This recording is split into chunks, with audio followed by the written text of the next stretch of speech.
Introspection. I was never born. Masters will tell you that the consciousness was never born, will never die, is immortal, is eternal, is beyond time. It never started and it can never end. A religious person might simply believe it all blindly, which really does nothing for him. But a seeker will not settle for anything less than a direct experience of it. So, how to get that direct experience?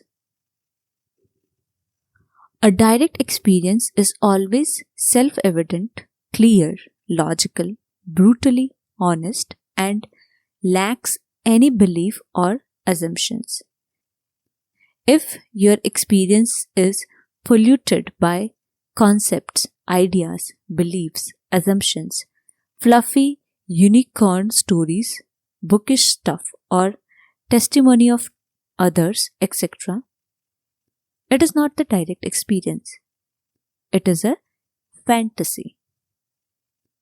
Please know this clearly. No assumptions are allowed.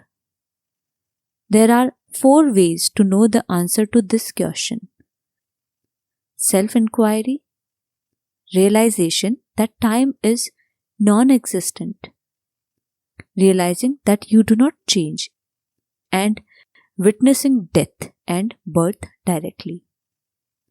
Self-inquiry or introspection is the easiest and takes only a few minutes.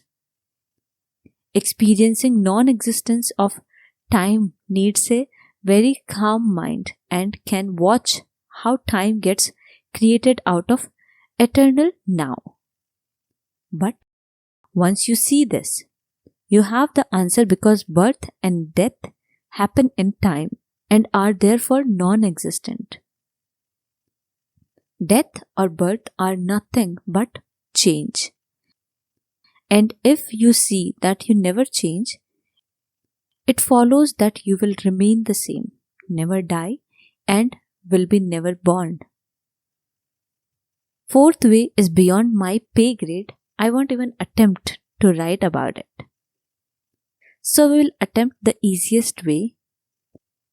Ask yourself, when were you born?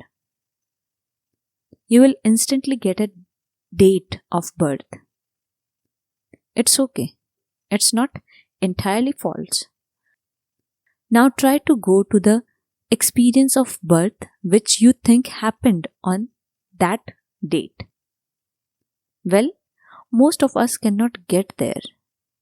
At most, you will get memories of childhood. No memories of being born.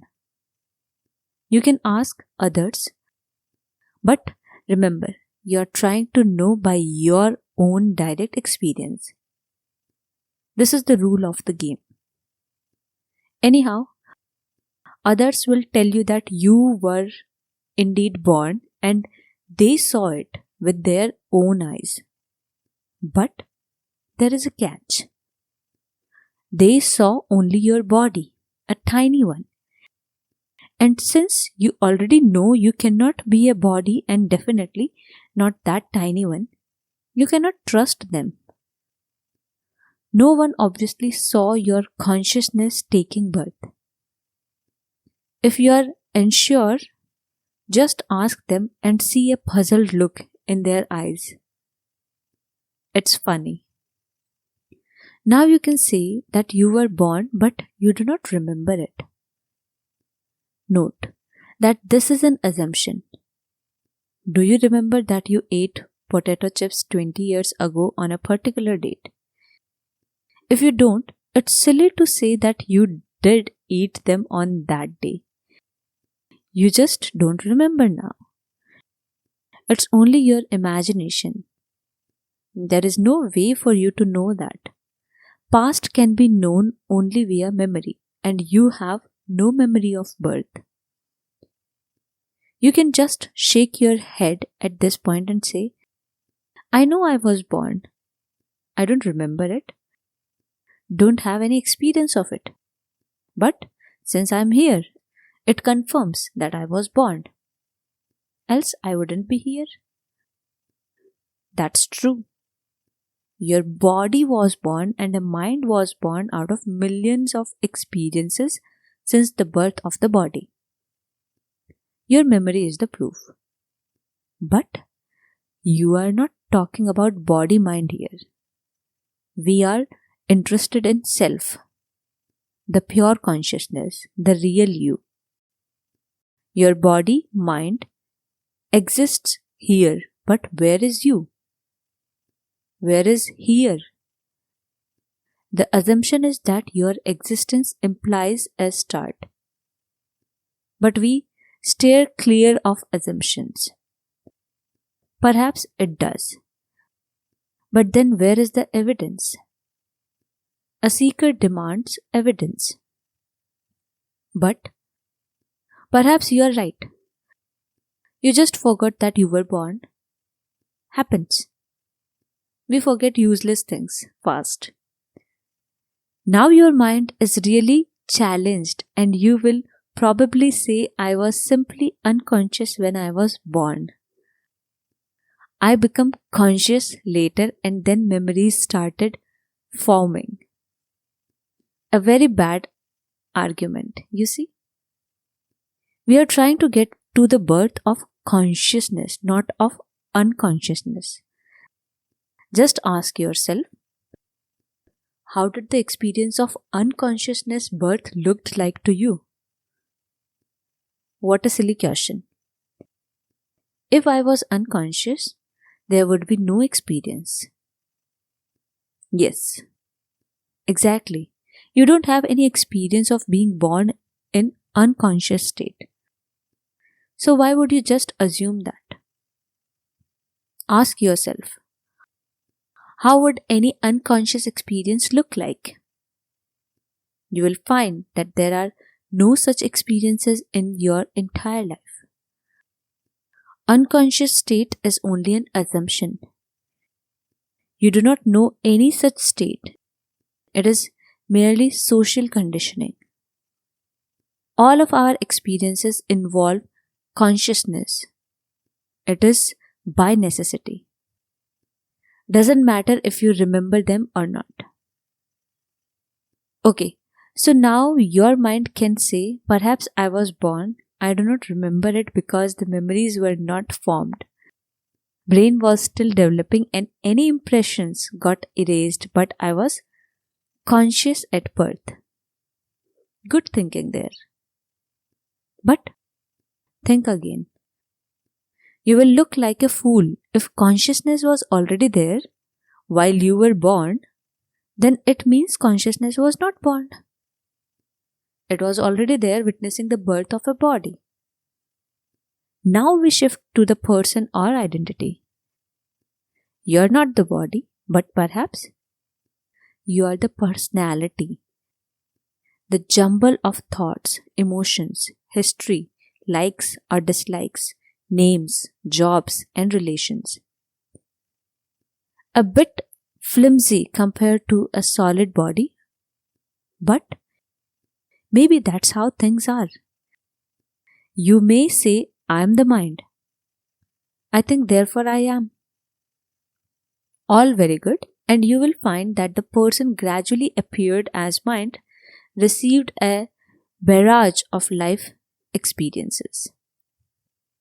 Your genetic memory and conditioning created it out of thin air. Nice, but the only problem is you are not a person. You are the one that has a personality, an illusory identity. You are simply a witness of this non-physical jumble of stuff. The mind. Mind was born and will die, just like the body. But you cannot say the same about yourself. You will find that there is birth, but of objects, possessions, experiences, memories, etc. Not of you. You will find that all these are experiences, scenery that keeps changing in front of you. Somewhere, somehow, you simply assumed that you also appeared with them and will be gone with them. Birth and death are only your assumptions, not your faults. Everyone sees it this way. Unless somebody points out the problems such thinking spawns. All there is only experiencing. Experiencing of birth implies an experiencer, and if that experiencer is already present, experiencing its own birth, then it is not experiencing its own birth. It's experiencing something else, being born while wrongly assuming it itself is being born. It's a temporary forgetting and attachment to the scenery. In other words, ignorance. Experiencing its own birth is an impossibility for an experiencer because it demands its own presence at its own birth. It is clear absurdity, you see. It is stupidity to assume that the experiencer can be born. You are the experiencer. You never had that experience, and since experience is all there that exists, birth does not exist, as its experience does not exist and cannot exist. This is certain. This is by necessity. This is a must. Another way to think about it is by using your direct experience of your consciousness, which appears as nothing. It's not even an experience strictly speaking, but it is the experiencer. Then, it is not even the experiencer. There is just experiencing. For convenience, we will simply say that you are nothingness at the core, just emptiness. If you have that direct experience, easy to have it, then you will realize that it is not possible for nothingness to appear. There is nothing to appear, and it is not possible for it to disappear. It is already nothing.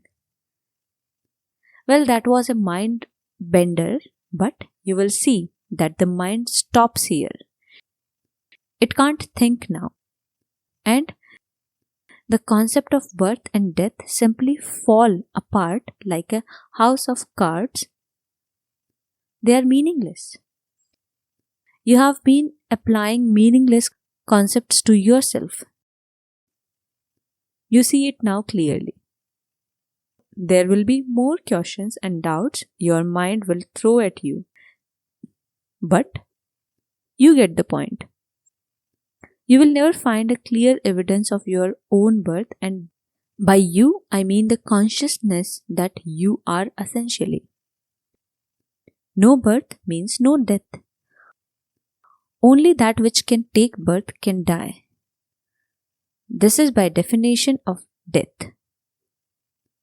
It's done. You have seen yourself that death and birth are just concepts, assumptions, ideas. There is just change, one form into another. A changing scenery. Belief in birth or death of the self is ignorance, and now you are free from it. See the implications of this important realization. Ponder over it. Apply it in practice. Thank you.